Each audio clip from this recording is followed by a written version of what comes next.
l'émission en entier sera retransmise à 6h du matin. Bon, ce soir, donc, on rappelle, nous allons parler de cette visite aux Émirats arabes unis du président Abdel Fattah ici. Si certes, ça ne trouve dans le cadre des préparatifs pour le sommet économique à mars prochain, Sharm el-Sheikh. Donc, ça fait partie donc, des préparatifs pour cette visite. Mais là, il faut aussi rappeler que le chef de l'État doit aussi assister au sommet mondial de l'énergie de l'avenir. Donc justement pour parler de ce dossier, nous avons le plaisir d'avoir avec nous ce soir Dr Mahmoud Sabit, vous êtes historien et commentateur politique, bonsoir docteur, et Dr Abdelraf Moussa, professeur de droit et avocat à la Cour. Docteur, bonsoir. Donc je commence avec vous, Dr Sabit, des relations certes historiques entre l'Égypte et les Émirats arabes unis. Un pays qui a présenté beaucoup de soutien à l'Égypte au cours des dernières années, que ce soit au niveau politique, mais aussi et surtout économique. Comment voyez-vous cette visite? C'est sur des raisons économiques et aussi probablement des raisons de sécurité. Après tous les événements qui se passent en Irak, en Syrie à côté, c'est aussi quand même une situation assez grave pour les Émirats et pour les pays du Golfe actuellement. Alors certainement sécurité, économie et aussi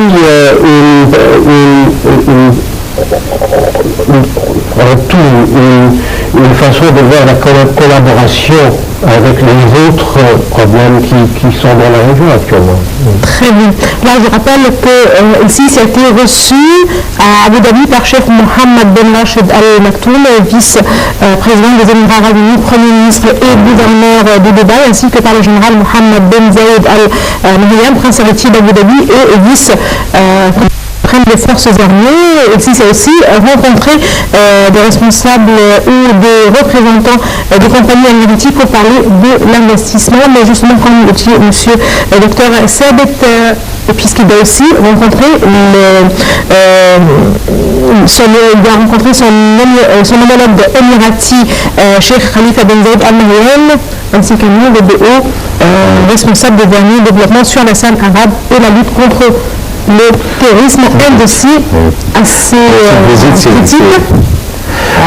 C'est une visite très importante pour l'Égypte. D'abord, les Émirats, c'est un pays qui a soutenu l'Égypte. C'est pas seulement maintenant, c'est pas seulement le 25 et le 30 juin.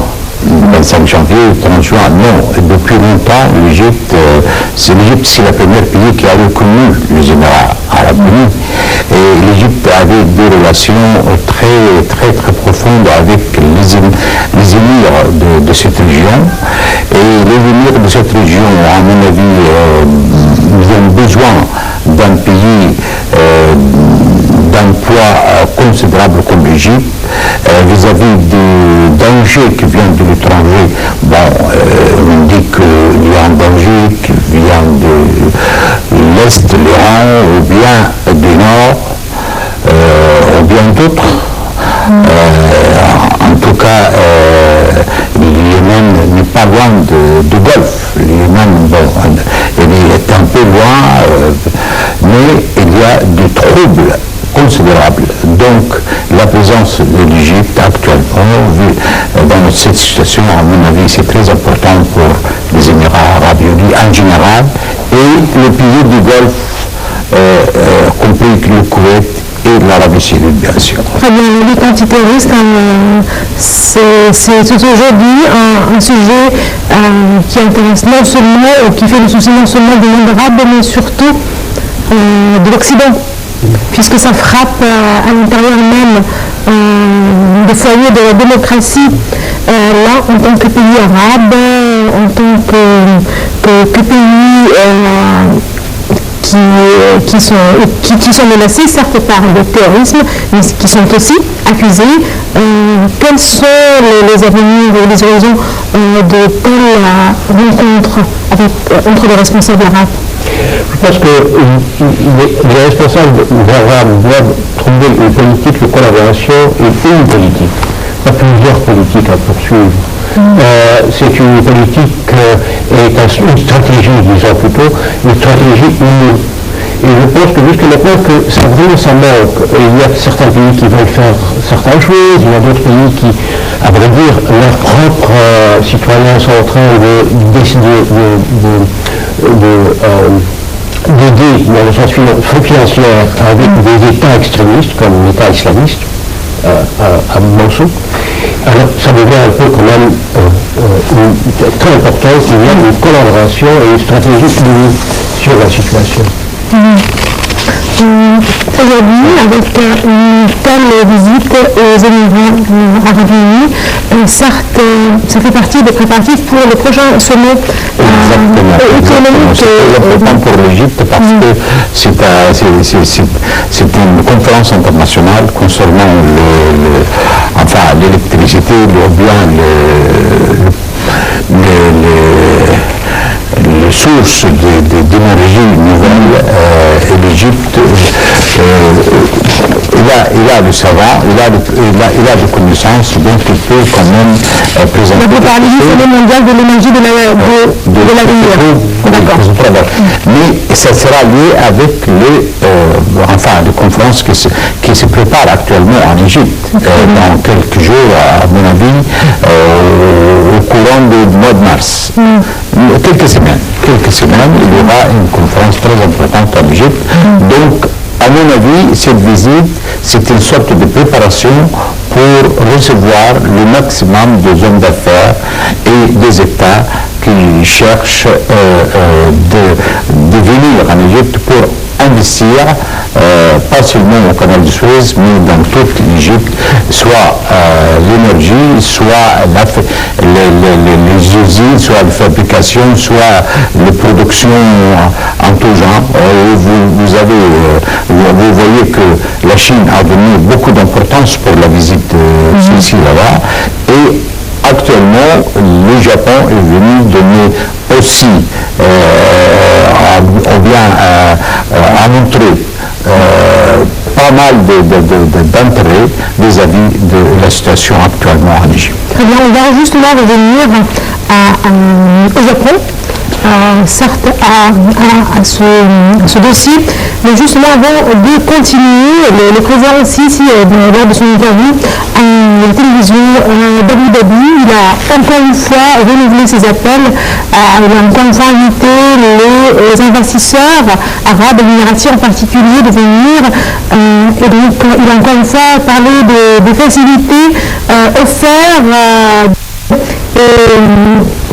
tout ce qui est rapport avec l'union des mesures donc, qui corrigent un petit peu les lois de l'investissement ici en Égypte. Est-ce qu'on s'attend à une participation assez importante de la part des Émirats? Oui, dans un certain sens, oui. Mais ce n'est qu'une partie de dynamique économique d'Égypte. On a certainement besoin d'investissement d'ailleurs, certainement du Golfe, certainement des Émirats. Sauf que ça c'est seulement une des tranches, disons, de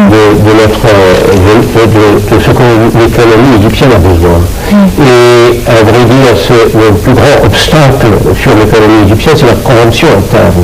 Et c'est plutôt ça que moi je pense que c'est une des choses les plus importantes, c'est de combattre ça, de trouver un moyen d'éliminer ça, et de l'éliminer comme obstacle en Égypte. Et c'est vraiment un obstacle. Là, est-ce que vous êtes optimiste lorsqu'on parle de lutte anti-corruption? Vous êtes optimiste, donc... on va voir, je ne sais pas, on a beaucoup parlé jusqu'à maintenant, on espère, on a dossier très bien. Et c'est qu'une des piliers de faire quelque chose, une des pays, bien sûr, c'est l'investissement des étrangers, mais aussi l'investissement des Égyptiens aux étrangers, qui sont des sommes assez importantes. Et pour les convaincre, ils doivent être aussi, quand même, eux connaissent bien le pays, ils ne sont pas d'énormes investisseurs, mais plutôt des investisseurs à petites sommes, des sommes moyennes, c'est plutôt eux Là, est-ce que vous pensez qu'il faut aussi compter justement sur les investisseurs égyptiens parce qu'aujourd'hui, on ne s'adresse plus ou moins qu'à l'investisseur étranger. Certes, ça a ses avantages, mais l'investisseur égyptien, est-ce qu'on ne peut pas compter sur l'investissement égyptien? National, l'investissement national. Exactement. Les capitaux égyptiens, à mon avis, ils doivent s'y présenter pendant cette conférence. Ils doivent prouver quelque chose pour donner aux étrangers de venir. Et nous, on ne cherche pas simplement des constructions, construction de notre pays, soi-disant canal de Suez, ou bien des usines, ou bien d'autres. On vise autre chose, le changement de mentalité en Égypte. C'est beaucoup plus grave, la question de mentalité en Égypte. Nous, on n'a pas une mentalité de travail, on a une mentalité de bavardage. Vous savez, je ne sais pas s'il y a une statistique concernant le café au Caire. C'est incroyable. Bon, disons, il y a du chômage, bien sûr, il y a du chômage.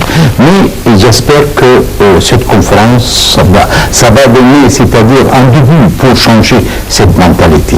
Très bien, là, on peut parler de chômage, on peut aussi parler de manque de motivation, peut-être ça va changer, mais j'aimerais bien revenir à ces facilités offertes aux investisseurs étrangers.